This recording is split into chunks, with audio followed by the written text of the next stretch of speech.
Right, guys, we're on the back side of day 5 notes for unit 7, and number 2 says express each sum using sigma notation. So they gave us sigma. We expressed the terms and the sum of them, but now they want us to go backwards and write the formula. So we have to remember that symbol looks like this, okay?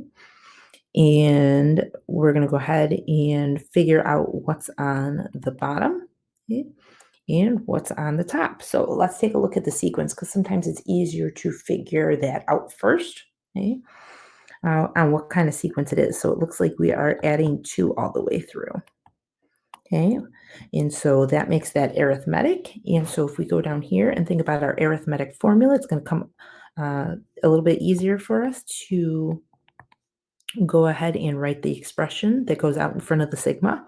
So it'd be a sub n equals our first term, which is 2, plus n minus 1 times our difference, which we also said is adding 2. Okay?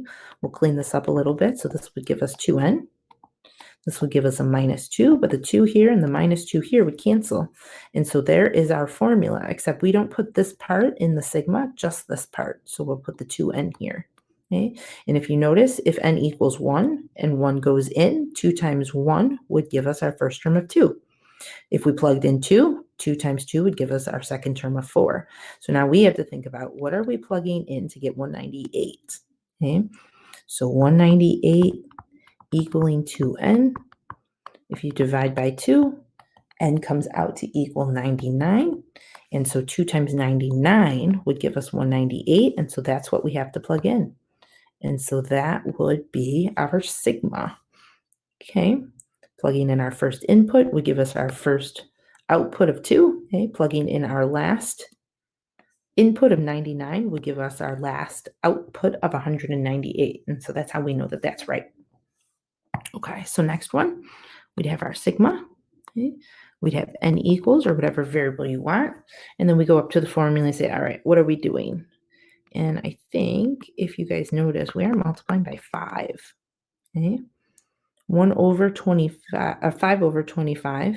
Okay? 1 over 25 times 5 would give you 5 over 25, which reduces to 1/5. Okay? If we times that by 5, we get 1. If we times that by 5, we get 5, and so on. All right, so this is geometric, and so we'll come down here and say a sub n equals our first term, which is 1 over 25, times our common ratio, which is 5, raised to the n minus 1. And remember, there's no cleaning that up. Remember that this part, that should have been a subscript. That part does not go in sigma, just the expression on the other side of the equal sign. And there's our formula, okay? If we plug in 1, and we can use our calculator to help us a little bit better, we're going to go ahead and plug in 1, and that's going to generate our first term. Now we have to think about what are we going to plug in to get 625, and we can use the table in our calculator too, since this is a formula, or y equals, okay? You could look at your table where 625 is and see what is paired with it, and it's a 7. Okay? And so if we plug that 7 in, okay, we would go ahead and generate our 625. Okay? All right, last one here. We'll write our sigma, put our n equals or whatever variable you want on the bottom. Okay? Let's take a look at our formula sequence. -2 times -2 is 4. 4 times -2 is -8. So I think it's geometric. So we'll say a sub n equals our first term of -2 times our ratio of -2 raised to the n minus 1. And remember, don't clean it up. And also remember that that doesn't go in to the sigma notation. All right. We're going to plug in 1 to go ahead and generate our first term. Okay.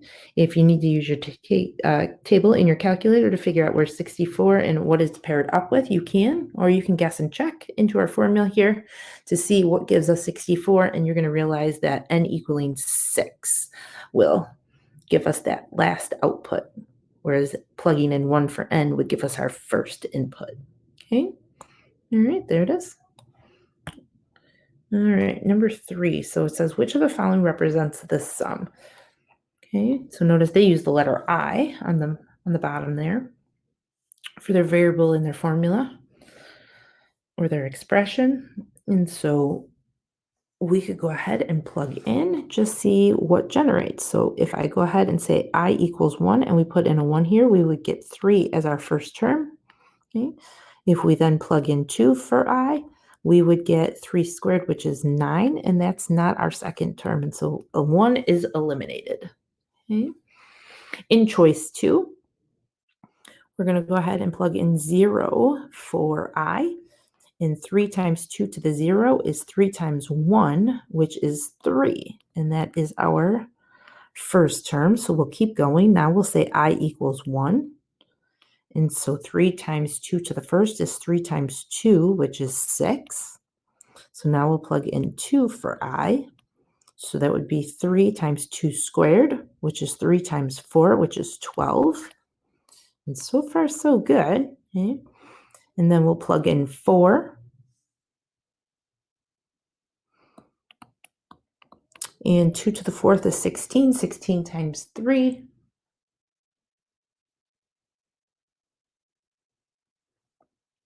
Oops, did I plug in 3? I didn't plug in 3 yet. Okay. 3 times 2 to the 3rd, that would be 3 times 8, which is 24. There we go. Now I'll plug in 4. I almost can't read what I wrote here. Let me change colors. All right, so now if I plug in 4, 2 to the 4th is 16, and 16 times 3 is 48.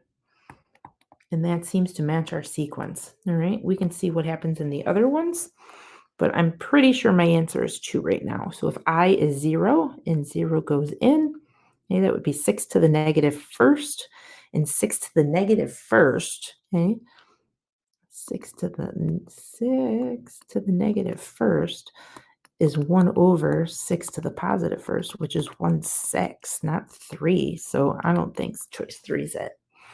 If I look at choice 4, this is a very easy formula. Plugging in 3 gives me 3, but then I would plug in 4, which would give me 4. Then I'd plug in 5, which would give me 5, and those aren't the terms in the sequence, so it's got to be choice 2. All right, last one, number 4. Which of the following represents the value?